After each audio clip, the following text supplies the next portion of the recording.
ओम नमो अरिहंताणं नमो सिद्धाणं नमो आर्याणं नमो इच्छाणं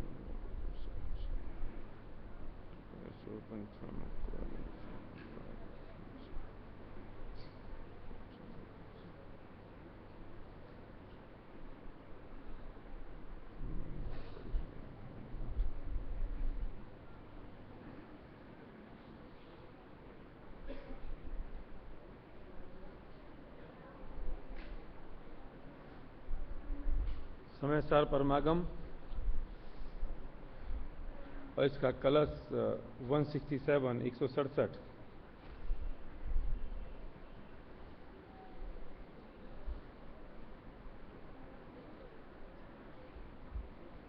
इस संसार में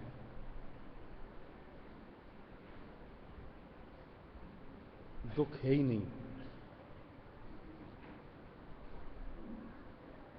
ये बात सुनने में बहुत अजीब सी लगती है ना, कि इस संसार में दुख है ही नहीं, क्योंकि आज तक जितनी भी चर्चा हम करते आए हैं और सुनते आए हैं, उसमें एक ही बात है कि संसार में बहुत दुख है और हम सबको दुख से मुक्ति का मार्ग चाहिए। छैडाला से लेके हर ग्रंथ में। लेकिन अगर गहराई से अध्ययन करें, स्वाध्याय करें, उसका चिंतन और मनन करें, तो वास्तव में पता चलता है कि दुख है तो सही, पर किस कारण से है। इस समझ तो आए कि दुखी होने का कारण क्या है। मैं समय सार अनुशीलन से पढ़ूंगा, क्योंकि उस 45 मिनट में मैं जितना पढ़ सकता हूं उतना ही पढ़ूंगा और जो बात कर पाऊंगा वही करूंगा। क्योंकि मैंने पहले भी कहा है कि एक प्रवचन में संकट बहुत है, देने की इच्छा बहुत कुछ होती है और समय एक ही प्रवचन का होता है। 10 प्रवचन हो तो सब चल जाता है, लेकिन करेंगे पूरी कोशिश। समय सार अनुशीलन में के माध्यम से मैं पढ़ूंगा, पर कुछ मैं अनुशीलन के बारे में कहना चाहता हूं कि कुंद ने गाथाएं लिखी, अमृतचंद आचार्य ने उसकी टीका लिखी, फिर जयसेन ने भी उसकी टीका लिखी, फिर जयचंद जी छावड़ा ने लिखा, राजमल जी पांडे ने लिखा, बनारसीदास जी ने उसके कलश किए, गुरुदेव श्री ने उस पर प्रवचन किए। हमारी और आपकी ये ताकत नहीं है कि एक गाथा पे इतना सारा सामान, इतना सारा अध्ययन हम एक गाथा पे 10 जगह से निकाल के कर सकें, विनय जी। लेकिन दादा ने ये बड़ा काम कर दिया कि एक गाथा के ऊपर कुंद की गाथा, अमृतचंद की टीका, फिर जयसेनाचार्य की टीका, फिर उस पर जयचंद जी छावड़ा का उनका विचार, फिर पांडे राजमल जी का, फिर बनारसीदास जी का कलश, फिर गुरुदेव श्री का प्रवचन और दादा का अंत में उनका मर्म। मैं कई बार सोचता हूं तो मुझे लगता है कि हमारी क्षयोत्सम की ताकत नहीं और हमारे उतना समय हमारे पास नहीं, और हो तो इतनी मेहनत करने की ताकत नहीं, नरेंद्र जी। तो भी हम उससे अगर आद्योपांत नहीं पढ़ पाए तो हमारे अभाग की महिमा नहीं होगी। हमारे अपने लोगों की मैं बात कर रहा हूं, और ऐसे अनुशीलन उन्होंने सारे लिख दिए। ये बहुत वास्तव में महान काम हुआ है। पंच परमागम पे बड़े दादा ने पंचास्ती काय पे लिखा, अभी तत्वा सूत्र पे भी आ गया जिसकी चर्चा चल रही है और आप लोग बहुत सहयोग दे रहे हो। तो वास्तव में ये बहुत अभूतपूर्व काम है। तो इसलिए आद्योपांत अनुशीलन का पठन पाठन करें और उसे समझें तो इस मनुष्य की सार्थकता तो होगी ही होगी। पूरी एक गाथा का मर्म उस पर आपको मिलेगा। तो मैं अनुशीलन के माध्यम से ही बात करूंगा। 167 कलश है। मैं हिंदी पढ़ रहा हूं, समय कम है। जो ज्ञानी जन हैं जानते, वे कभी भी करते नहीं। करना तो है बस राग ही, जो करें वे जाने नहीं। क्या? जो करते हैं वे जानते नहीं हैं, और जो जानते हैं वे करते नहीं हैं। अज्ञानमय यह राग तो है, भाव अध्यवसान ही बंध कारण कहे ये अज्ञानियों के भाव ही। ये अज्ञानियों के भाव हैं और ये बंध अधिकार की चर्चा चल रही है। 167वां कलश है। देखो ऐसे पढ़े हम पहला पैराग्राफ। जो जानता है सो करता नहीं है, और जो करता है सो जानता नहीं है। एक चीज नक्की कर ले तू, तुझे जानना है कि करना है। ये दो चीजें नहीं चलेंगी कि मैं जानता भी हूं मैं करता भी हूं। क्यों साहब? बहुत अच्छा कलश है ये। एक चीज नक्की करनी पड़ेगी, मैं जान रहा हूं कि मैं कर रहा हूं। नहीं नहीं नहीं, मैं जानता भी हूं मैं करता भी हूं, ये चलेगा नहीं। अनंत भगवान केवल ज्ञानी सिर्फ जानते हैं, करते नहीं हैं। और हम करते हैं, जानते नहीं हैं। करते हैं, कर सकते हैं हम? नहीं, मैं करता हूं, मैं इसका भ्रम पालता हूं बस। करता तो मैं भी नहीं हूं। लेकिन यहां ये बात कह रहे हैं कि जो जान रहा है वो कर नहीं रहा है, और जो कर रहा है वो जान नहीं रहा है। तू नक्की कर तुझे क्या काम करना है। तो बड़ा काम कौन सा है? हमारी मिथ्या मान्यता तो ये है कि हमें जानने में कुछ बड़ा लगता नहीं है और हमें करना बड़ा है। तो हमें लगता है कि मैं कुछ कर रहा हूं तो मैं कुछ बड़ा काम कर रहा हूं। जानने में कौन सा बड़ा काम है? जान ही तो रहा हूं। फालतू ठलुआ। ये जब तक ये भ्रम बना रहेगा कि जानने वाला बड़ा नहीं होता है, तब तक मैं जानने वाला बन ही नहीं सकता हूं। ये मान्यता तोड़नी होगी कि करने वाला बड़ा होता है, और ये मान्यता बैठालनी होगी कि जानने वाला बड़ा होता है, तो मैं जानने वाला बनने के लिए प्रयत्नशील भी रहूंगा। करता तो बुद्धि है ना आनंद मामा, तो वो टूटती ही नहीं है। लगता ही है कि मुझे करना ही पड़ेगा, करना ही पड़ेगा, करना ही पड़ेगा, और किए बिना मुझे मेरी कीमत नहीं होगी। तो जो जानता है सो करता नहीं है, और जो करता है सो जानता नहीं है। करना तो वास्तव में कर्म का राग है। करना क्या है? क्या करते क्या है? बोलो। राग करते हैं कि कुछ और करते हैं? बोलो भाई। सुमत जी के वचन में ही बोलोगे क्या? क्या करते हैं? बोलो। कुछ करते हैं कि सिर्फ राग करते हैं? अरे हम करते मरते कुछ है ही नहीं, हम सिर्फ राग ही करते हैं। लिखा है ना, देखो। वास्तव में तो करना तो वास्तव में कर्म का राग है, और राग को अज्ञानमय अध्यवसाय कहा है। सो जो कि नियम से मिथ्या दृष्टि के ही होते हैं, और वही अध्यवसाय बंध का कारण है। तो बंध का कारण कौन हुआ? राग। यही राग बंध का कारण हुआ कि मैं कर रहा हूं, ये राग मार रहा है बस। कर्मर तो नहीं रहे हैं, और करना हो भी नहीं रहा है। करने का राग हो रहा है, वो तकलीफ का कारण है। तो दुख का कारण कौन है? मैंने शुरू में बात क्या कही थी कि कोई दुखी है ही नहीं। दुख को कोई वस्तु फिजिकल चीज तो नहीं है ना। दुख कोई फिजिकल चीज है? दुख कहीं पकड़ में आता है? दुख कहीं दिखाई देता है? दुख तो महसूस ही करते हो ना। ये हवा कहां है? हवा बताओ नरेंद्र जी, हवा कहां है? दिखती है? हरन दिखती हवा? नहीं दिखती। तो क्या करते हो? हवा तब पता चलती है जब पत्ते हिलते हैं। हवा तब पता चलती है जब हमें वो छूती है। तो कभी कभी जब रात को गर्मी लगती है तो हम देखना चाहते हैं कि हवा चल रही है कि नहीं चल रही, तो खिड़की खोल के देखते हैं कि पेड़ के पत्ते हिल रहे हैं कि नहीं।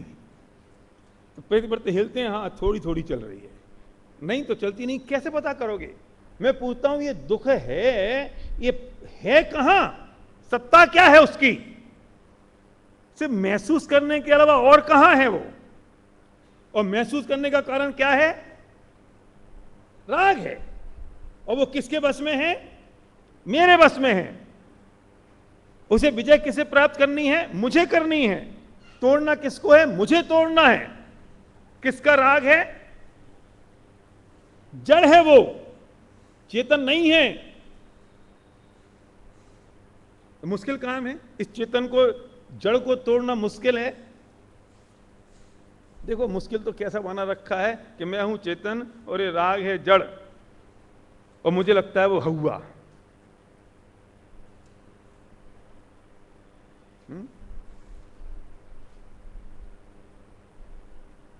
उसे तोड़ना है जिसमें कोई दम नहीं है।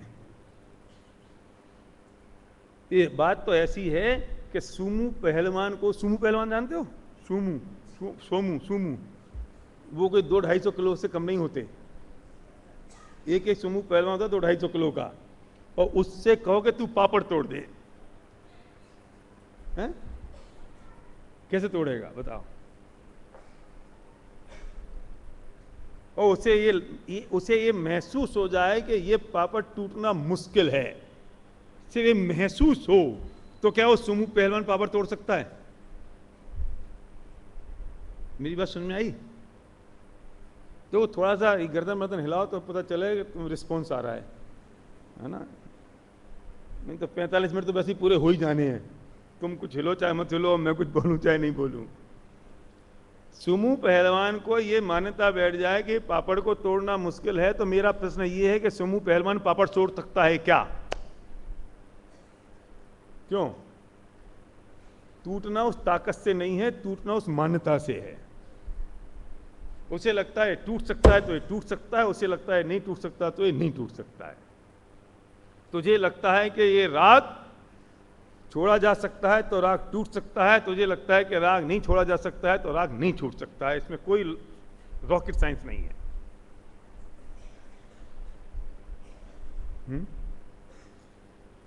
देखो इसमें गुरुदेव, उसके अगला पैराग्राफ पता नहीं किसी बात अनुशीलन हो तो आप देखो 360 पेज है समस्या अनुशीलन का। इसमें दूसरा पैराग्राफ है। इस कलश का भाव स्वामी जी इस प्रकार स्पष्ट करते हैं। वस्तुतः यह कलश अलौकिक है, अद्भुत है। इसमें कहा गया है कि धर्मी जीव तो अपनी शुद्ध निर्मल परिणति को भी मात्र जानता ही है। धर्मी जीव शुद्ध परिणति को भी जानता, उसको करता नहीं है। उसके जानने की उत्कृष्टता यहां तक है। वो अपनी शुद्ध परिणति को भी सिर्फ जानता है, करता नहीं है। और साथ ही जो अशुद्ध रागांश है उसे भी मात्र जानता है। जितने अंश में वो राग का, जितना भी राग का अंश रह गया है उसे भी जानता है, और जितनी शुद्ध परिणति हो गई है उसे भी जानता है। बस वो ये नहीं कहता कि इतना मैंने राग को नष्ट कर दिया और इतनी शुद्ध परिणति मैंने प्राप्त कर ली है। वो दोनों को उतना उतना जानता है। जितना राग का अंश है, जितना रागांश है उसका भी ज्ञान है, और जितनी बीता परिणति हो गई उसका भी ज्ञान है। उसे भी मत जानता है। जो रागांश होता है उसे वह करता भी नहीं है और उसे छूता भी नहीं है। ज्ञातापने से उसे मात्र जानता ही है। वो अपने राग का भी ज्ञाता दृष्टा है, इसलिए वो ज्ञानी है। ज्ञानी क्यों है? कि वो उस राग का भी ज्ञाता दृष्टा है।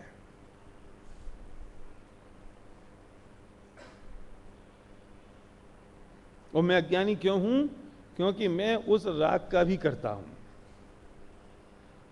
ये मानता हूं। तो दुख कहां रहा? करने में रहा कि मानने में रहा? उस मान्यता में रहा, उस मानने में रहा। लेकिन इससे ज्यादा बड़ी बात और आगे की इंपॉर्टेंट बात मुझे अगली बात कहनी है, जो 362 पेज में सबसे ऊपर है, जो बहुत अलौकिक बात है और समझने जैसी बात है, जिसकी चर्चा आज सुबह दादा ने प्रवचन में भी की थी। ध्यान रहे, इस छंद में भोग भोगने की क्रिया, मैं पढ़ रहा हूं ध्यान से सुनना आप। इस छंद में भोग भोगने की क्रिया या भोग भोगने के भाव को मिथ्यात्व नहीं कहा है, अपितु भोगों की मग्नता को मिथ्यात्व कहा है। दिलीप भाई, तीन चीजें अलग अलग हो गई। एक भोग भोगने की क्रिया और एक भोग भोगने का भाव और एक भोग भोगने की मग्नता।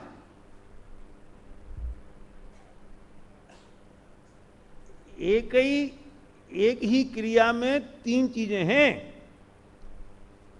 भोग भोगने की क्रिया भी है, भोग भोगने का भाव भी है, और भोग भोगने की मग्नता भी है। तो दोष किसमें है? क्रिया में है, उसके भाव में है, उसकी मग्नता में है। समय दृष्टि की जितनी चर्चा सुबह दादा ने आज करी, उसका इस सारांश निकलता है कि नहीं, कि उस समय दृष्टि की क्रिया से फर्क नहीं पड़ता, उसके भाव से फर्क नहीं पड़ रहा है, उसकी उसमें कितनी मग्नता है, कितनी तल्लीनता है, उसमें उसकी कितनी गद्यता है, इसका फर्क पड़ता है। और मजे की बात तो ये है कि उसकी तल्लीनता, उसकी गद्यता का अंदाज उसके अलावा कोई और माइकलाल लगा नहीं सकता। क्रिया का अंदाज तो लगा सकते हो मोदी जी, हैं? लेकिन मग्नता का अंदाज कैसे लगाओगे बताओ? पंडित जी, कमल कुमार जी साहब, कैसे लगेगा मग्नता का अंदाज? कितना राग है, ये उसकी मग्नता से प्रदर्शित होता है, उसकी क्रिया से नहीं।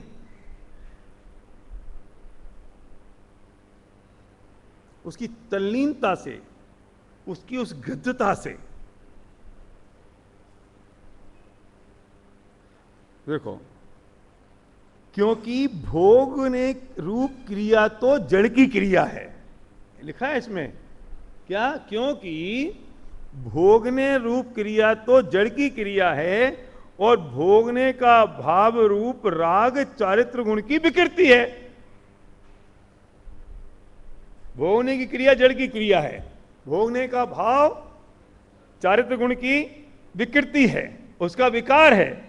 किंतु भोगों की मग्नता, भोगों में श्रद्धा गुण, भोगों में सुख बुद्धि श्रद्धा गुण की मिथ्यात्व दशा है।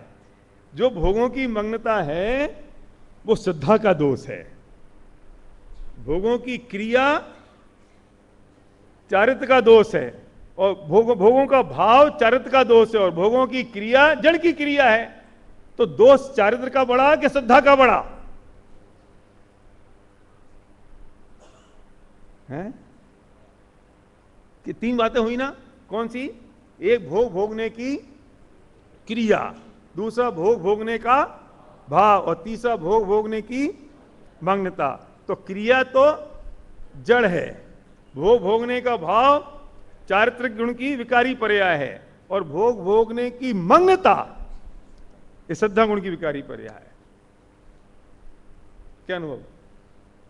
तीन चीजें हो गई ना। तो मुश्किल क्या है? मग्नता ना। मग्नता कितनी है वो उसका अंदाज लगाना बहुत मुश्किल है। मैं पूछता हूं, भोग भोगने में जो आनंद है और भोग भोगने में जो मजा आ रहा है, वो मजा किसी वस्तु का है कि मग्नता का है?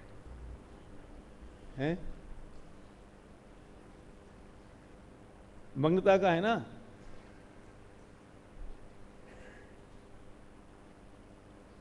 और किसको कितना आनंद आ रहा है ये इस पे निर्भर करता है कि कौन उसमें कितना मग्न है।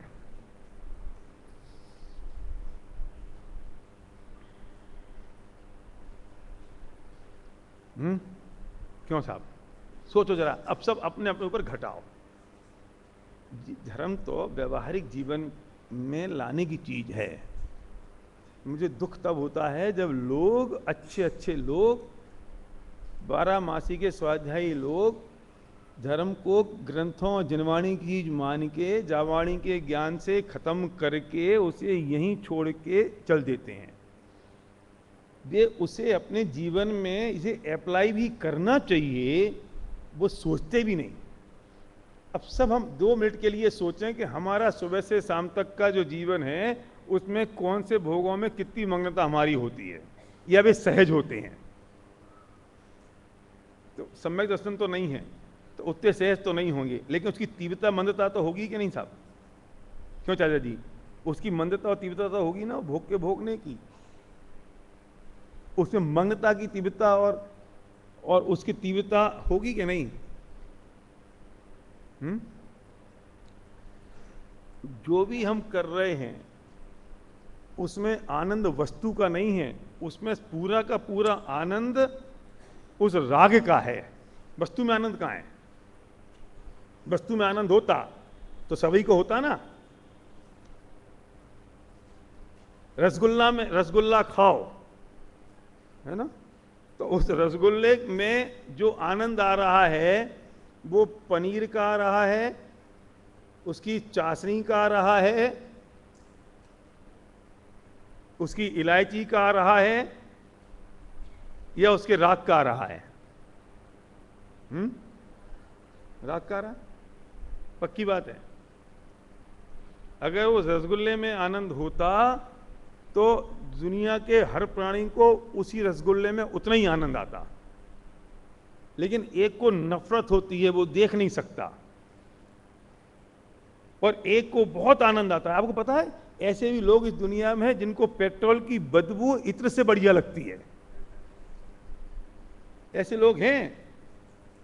दादा गाड़ी पे जाते हैं ना, और वे लोग गाड़ी में बैठे हो तो पेट्रोल पंप बजाए तो वे कांच नीचे करके अपना मुंह बाहर निकाल लेते हैं। मैं पूछता ये बाहर क्यों निकाल रहे हो? कि खुशबू थोड़ी अच्छी लगती है। हमने माथा ठोक लिया, पेट्रोल की खुशबू भी किसी को अच्छी लग सकती है। और ऐसे दो चार लोग नहीं, कई लोग हैं। तो मुझे बताओ, पेट्रोल की जो बदबू खुशबू जो भी है वो अच्छी है कि बुरी है? मान्यता है जिसको उस पेट्रोल की खुशबू में राग है उसको वो अच्छी लग रही है, और जिसको इस पेट्रोल की खुशबू में बदबू में द्वेष है उसे बुरी लग रही है। वस्तु तो जैसी है वैसी है, पेट्रोल तो जैसा है वैसा है, ना वो अच्छा है ना वो बुरा है। तेरी मंगता कितनी है उस बात पर निर्भर करता है कि तुझे वो कैसा लग रहा है।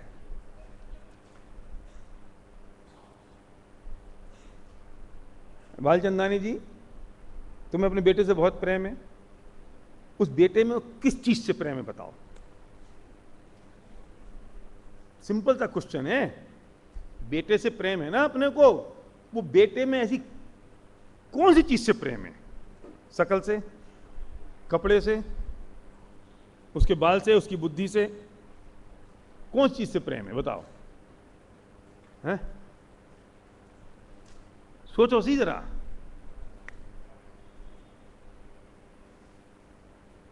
अगर उसकी अकल से प्रेम है तो पागल हो जाएगा तो प्रेम करोगे कि नहीं?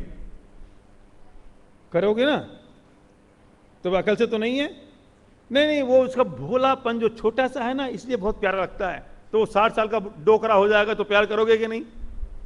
नहीं, बच्चा तो बच्चा ही है, चाहे 60 साल का हो चाहे 8 साल का हो। फिर किस चीज से प्रेम है? अरे बेटे फेटे से कोई प्यार व्यार नहीं है किसी को। जिसको है वो अपने सिर्फ राग से है।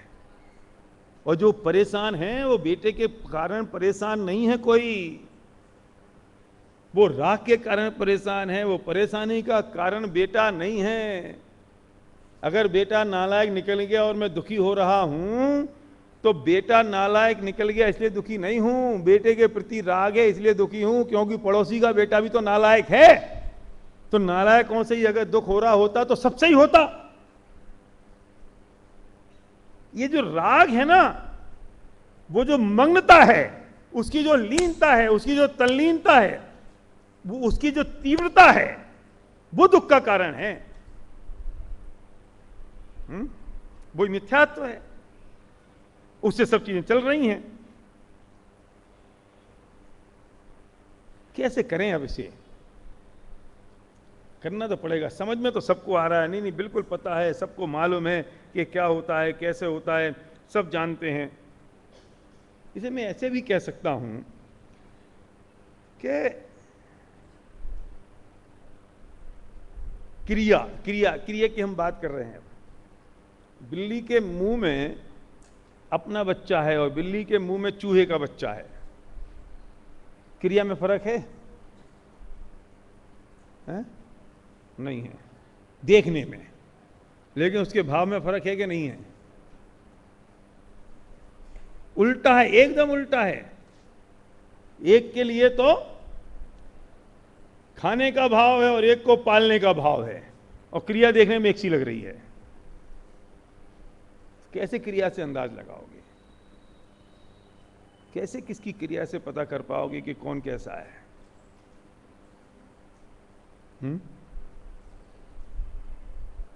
तो बिल्ली को जो दोष लगना है उसकी क्रिया से लगना है कि उसकी भावों की मग्नता से लगना है? भावों की मग्नता से लगना है। तो हमें जो ध्यान देना है वो हमारे भावों पे देना है कि अब हमें किसी क्रिया पे देना है? भावों पे देना है। अब जो भावों पे देना है तो अब मैं पूछना चाहता हूं कि उसका उपाय क्या है। इसी समय सार में कर्ता कर्म अधिकार में ये बात आती है कि तू जितना पर से राग कम करेगा, उतने जितने अंशों में राग कम होगा उतने अंशों में शुद्धि की वृद्धि होगी ना। तो ये राग कम होगा कैसे?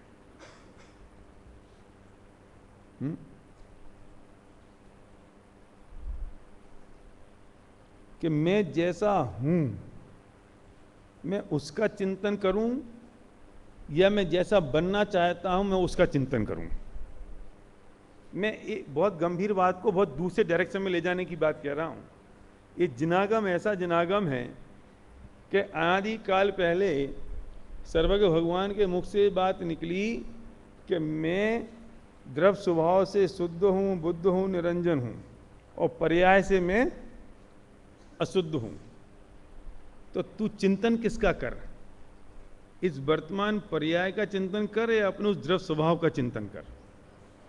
ये राग की जो मंदता होगी या भावों की जो मग्नता है उसमें जो गिरावट आएगी वो किससे आएगी?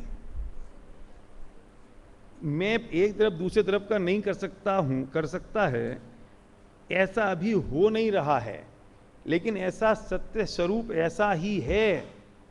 मम स्वरूप है सिद्ध समान, इसका चिंतन करेंगे और मैं तो सिद्ध के समान हूं, तो ये राग पे कुठाराघात होगा, या मैं जैसा हूं वैसे ही मैं बोलता रहूंगा तो राग पे कुठाराघात होगा?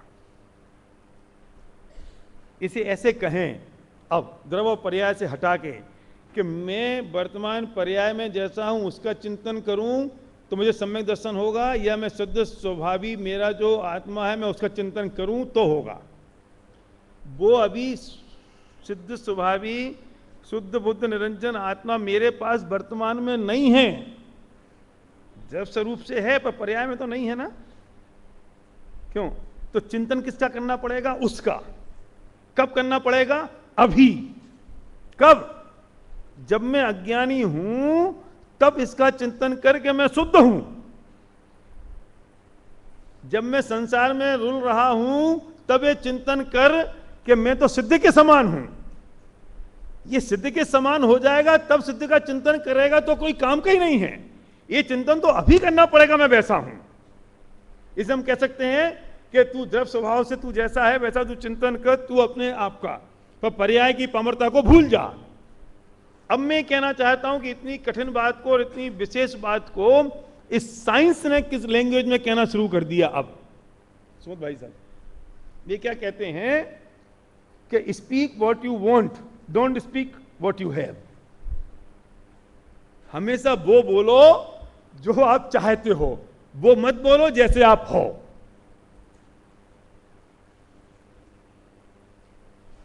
है मामा? क्या बोलो? जैसा बनना चाहते हो, वो मत बोलो जैसे हो। और हम कब से कह रहे हैं ये बात? जिनवाणी में कब से कह रहे हैं? क्या कह रहे हैं?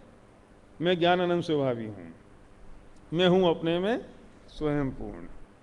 ये क्या है? दादा कल परसों कह रहे थे कि जाप किसका करो, कि इसका जाप कर। मैं पर का कुछ नहीं करता, मैं पर का कुछ नहीं करता, एक दूसरे पर कुछ नहीं करता। और हो क्या रहा है कि मैं कर रहा हूं, मैं कर रहा हूं, लेकिन वो बोलो जो हो। इसे ऐसे कहते हैं कि अगर तुम अंग्रेजी में कमजोर हो तो तुम क्या बोलो? मैं अंग्रेजी में कमजोर हूं, मैं अंग्रेजी में कमजोर हूं, मैं अंग्रेजी में कमजोर हूं। तो तुम्हारे दिमाग में क्या गया? कि मैं अंग्रेजी में कमजोर हूं। और जब तुम परीक्षा में बैठने जाओगे तो तुम्हारे दिमाग में क्या निकलेगा? कि मैं अंग्रेजी में कमजोर हूं। तो तुम्हें उल्टियां लगेगी, चक्कर होने लगेगा और पेपर तुम्हारा नहीं लिखा जाएगा, तुम फेल हो जाओगे। तुम भले ही अंग्रेजी में कमजोर हो, लेकिन तुम चाहते क्या हो ये बताओ। तो चाहता तो हूं कि मैं अंग्रेजी में मेरे 100 में से 90 नंबर आ जाए, तो तू वो बोलना शुरू कर जो तू चाहता है कि मैं अंग्रेजी बहुत होशियार हूं। और जब मैं अंग्रेजी लिखना शुरू करता हूं तो फर्राटेदार लिखता हूं, जब मैं बोलता हूं तो फर्राटेदार बोलता हूं। तो तुम्हारे माइंड को ऑर्डर किया जा रहा है। ये जो दिमाग है ना, ये बहुत आज्ञाकारी वफादार नौकर है और खतरनाक स्वामी है। दोबारा बोलूं, ये दिमाग वफादार नौकर है और खतरनाक स्वामी है। अगर इस दिमाग को मालिक बना लिया तो ये बहुत खतरनाक साबित होगा।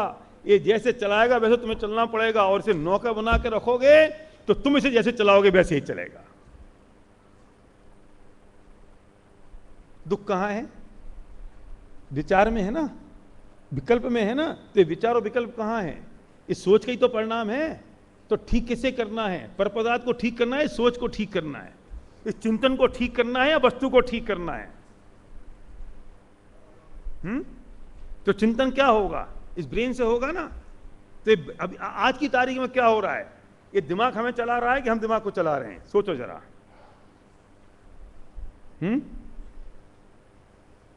जो लोग कुत्ता पालते हैं, अपने तो बहुत कम लोग होते हैं अपनी समाज में, तो जैन लोग तो बहुत कम होते हैं, लेकिन जो लोग कुत्ता पालते हैं ना साहब, वे रोज शाम को कुत्ते को लेके निकलते हैं और वे कहते हैं कि कहां जा रहे हो? कि कुत्ते को घुमाने जा रहे हैं। मुझे बताओ, वे कुत्ते को घुमाने जाते हैं या कुत्ता उन्हें घुमाने ले जाता है? जब वे घूमने निकलते हैं ना श्यामनगर में, तो जहां कुत्ता रुक जाता है वहां सेठ जी खड़े हो जाते हैं। जहां कुत्ता वो खाना शुरू कर देता है सड़क के किनारे, तो सेठ जी वहां पे इंजॉय करते रहते हैं कि खा ले चले। फिर पोटी आती है कुत्ते को, तो कुत्ता पोटी करता है तो सेठ जी खड़े हो जाते हैं। मुझे बताओ कि सेठ जी कुत्ते को घुमाने निकले हैं कि कुत्ता सेठ जी को घुमाने निकला है? मैं दिमाग को चला रहा हूं कि दिमाग मुझे चला रहा है? सोचो तो सही जरा। मैं दिमाग का मालिक हूं या दिमाग मेरा मालिक है? ये मालिक बनता है तो बहुत खतरनाक होता है, और नौकर बनता है तो बहुत वफादार होता है। इस दिमाग को नौकर बनाना शुरू कर दो तो जीवन में जो चाहोगे वो होना शुरू हो जाएगा। हमने बहुत चिंतन से, मनन से, इन आचार्यों पर श्रद्धा करके ये अमूल्य वचन सीख लिए हैं कि एक तरफ दूसरे तरफ का नहीं करता है, कुछ नहीं कर सकता है, एक तरफ दूसरे तरफ को छू नहीं सकता है। ये जितना भी दुख है ये राग के कारण है। मुझे इस राग को नष्ट करना है, मुझे इसको तोड़ना है। ये वस्तु में दुख नहीं है, पर पदार्थ में दुख नहीं है, ये दुख तो मेरी मान्यता में है। ये जो चीज मेरे दिमाग में अगर ठूस ठूस के बैठ जाए और जब भी ये विकल्प उल्टा चले तो मैं मालिक की तरह इसको ऑर्डर दूंगा, नहीं, प्रयत्न पूर्वक करना पड़ेगा, बलपूर्वक करना पड़ेगा। 93 कलश जो है ना, दूरम भूर विकल्प जाल गए ने, तो उसे बलपूर्वक करना पड़ेगा। प्रयत्न करना है ना, कोशिश करनी है ना, तो ताकत लगानी पड़ेगी, और धीरे धीरे जो ताकत लगाएंगे वो सहज हो जाएगी। शुरू में तो प्रयत्न करना पड़ता है, शुरू में ताकत लगानी पड़ती है, बलपूर्वक करना पड़ता है। और जब एक ही काम को बलपूर्वक करोगे तो धीरे धीरे वो सहज हो जाएगा, और ये तुम्हारा दिमाग में वो चीज कंसीव हो जाएगी, विचार में वो चीज आ जाएगी। एक तरफ दूसरे का करता नहीं है, मैं तो किसी का कुछ कर सकता नहीं। ऐसे क्रमश पर्याय का सिद्धांत क्या है वो? पर ऐसे नहीं ख्याल आएगा। लेकिन जब भी परिस्थिति विपरीत हो और तुझे करे कि जा करी जैसे जाई समय में जो हो तब जो है द्वार, कोशिश करना पड़ेगा। तो तुमने क्या किया कि अब तुमने अपने दिमाग को अपना नौकर बनाया, विचारों में परिवर्तन किया ना।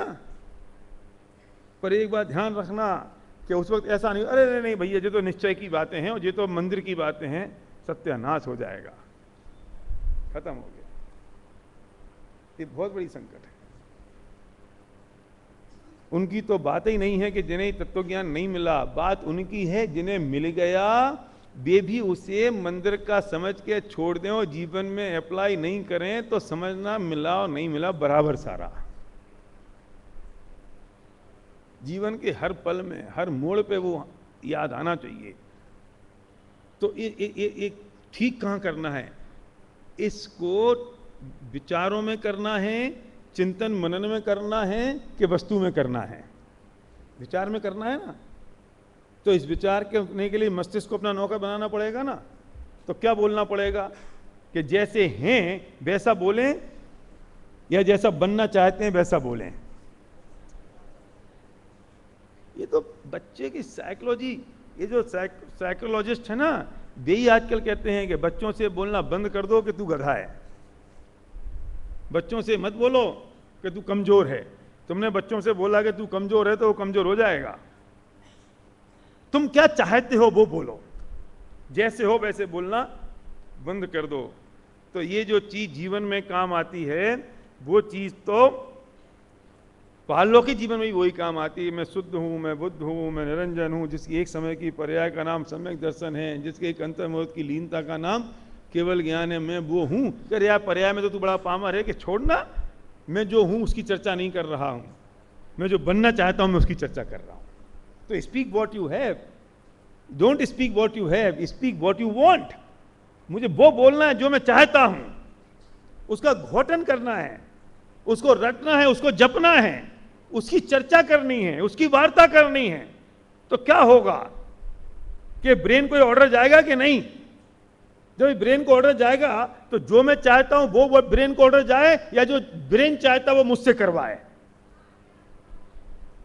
ये बहुत साइंटिफिक चीज है। इसे चाहे ले लो तो द्रव स्वभाव और पर्याय स्वभाव से ले लो, चाहे निश्चय और व्यवहार नहीं से ले लो, वैसे भी इसे घटा सकते हो। मैं तो बहुत सामान्य भाषा में इसकी चर्चा कर दी आपसे, और जिसे साइंस ने आज मान लिया और साइंस को मानना पड़ रहा है। अब मुझे कौन दुखी कर सकता है बताओ? अगर मैंने मान लिया कि दुख का कारण तो सिर्फ राग है, वस्तु नहीं है, इसे कोई दुखी कर सकता है दुनिया में मुझे? अब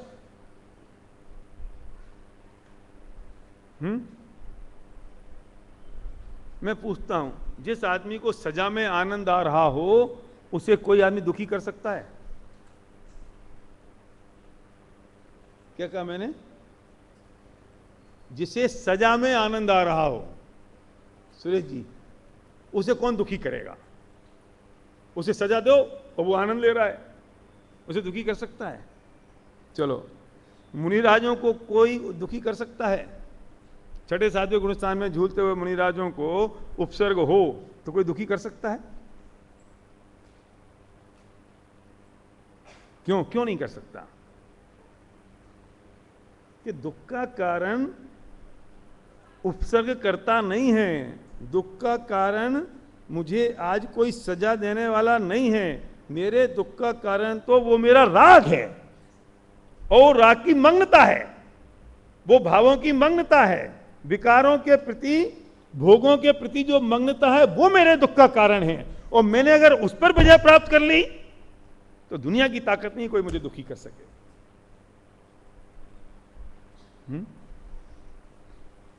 इसका प्रयोग तो अभी से कर सकते हो जीवन में, इसका प्रयोग।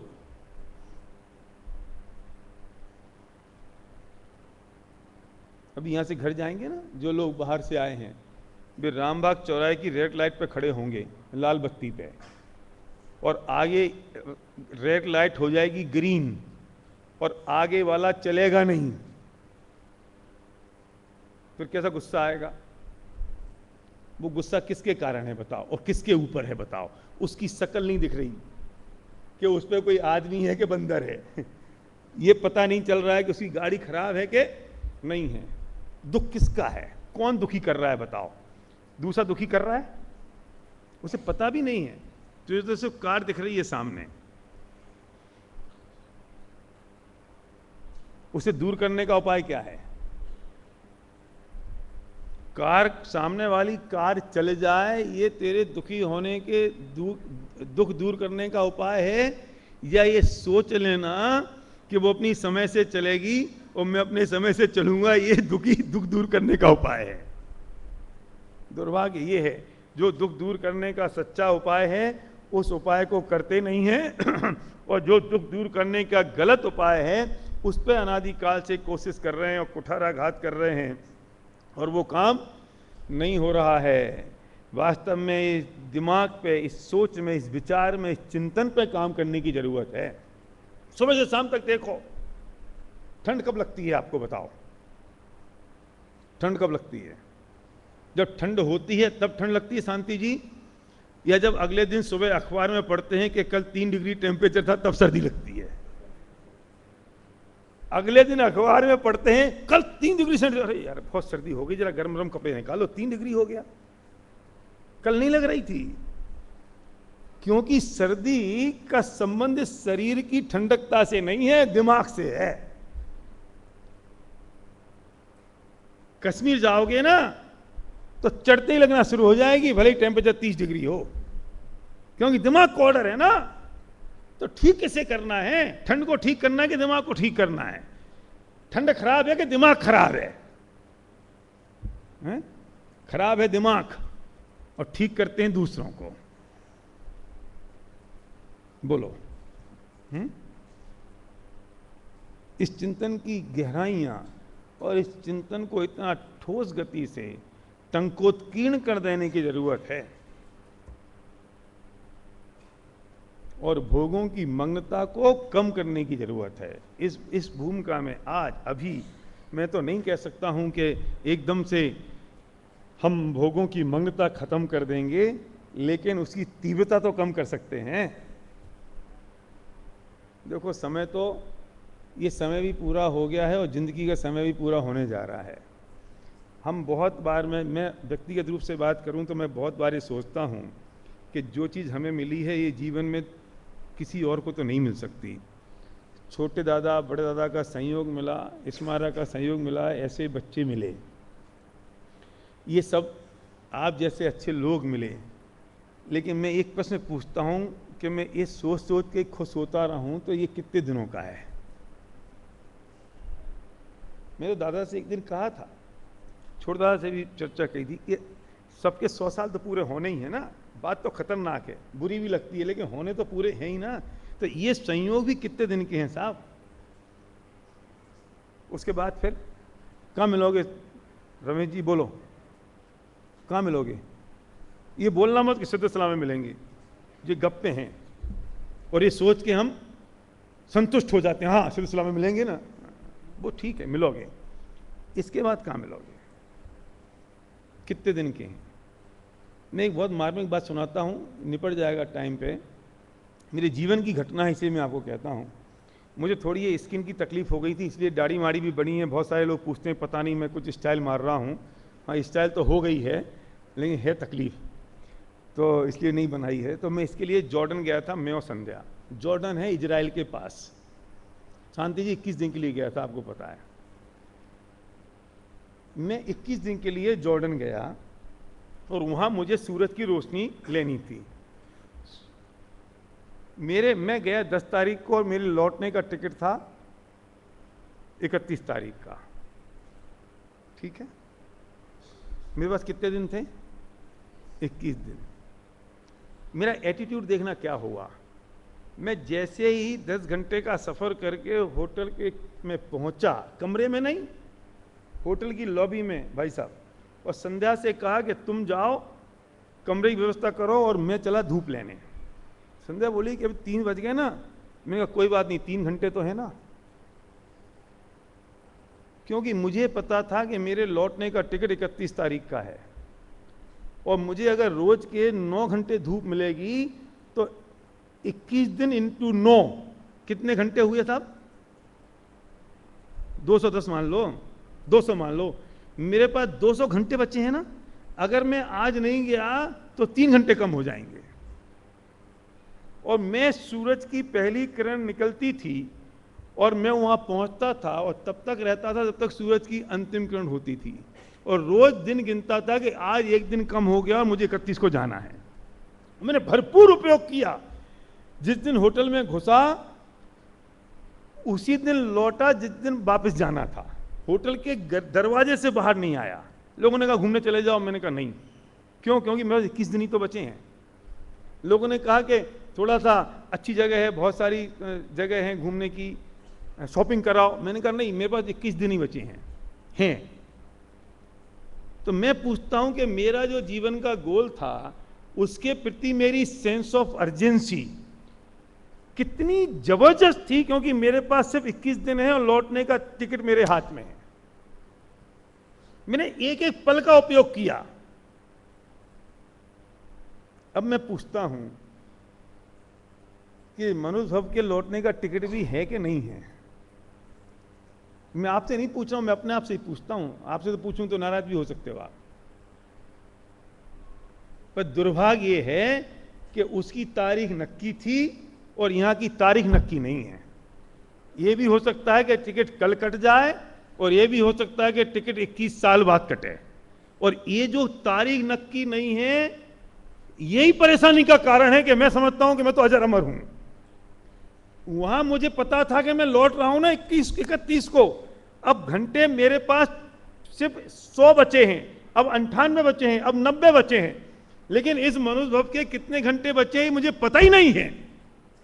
इसे ऐसे भी समझ सकते हो कि मैं 100 साल जीऊंगा, और ऐसे भी समझ सकते हो कि अगले पल भी पता नहीं है। लेकिन ये जो दिमाग है ना, ये दो चीजों को स्वीकार नहीं करता। ये हमारे दिमाग की प्रॉब्लम है।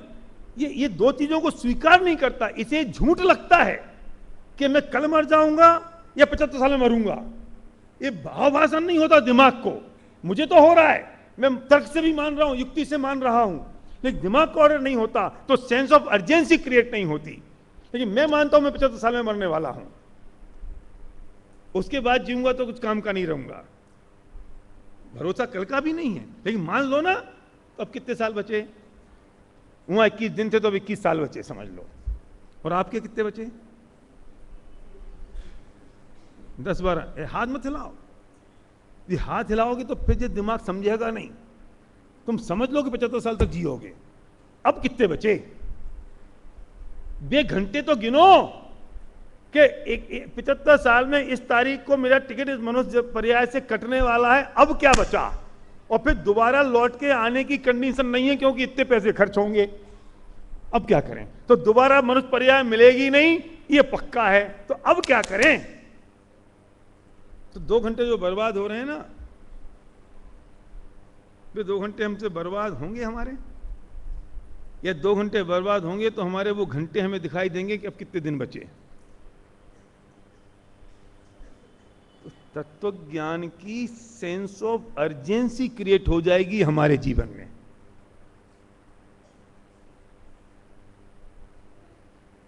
यहां का टिकट भी पूरा हो गया।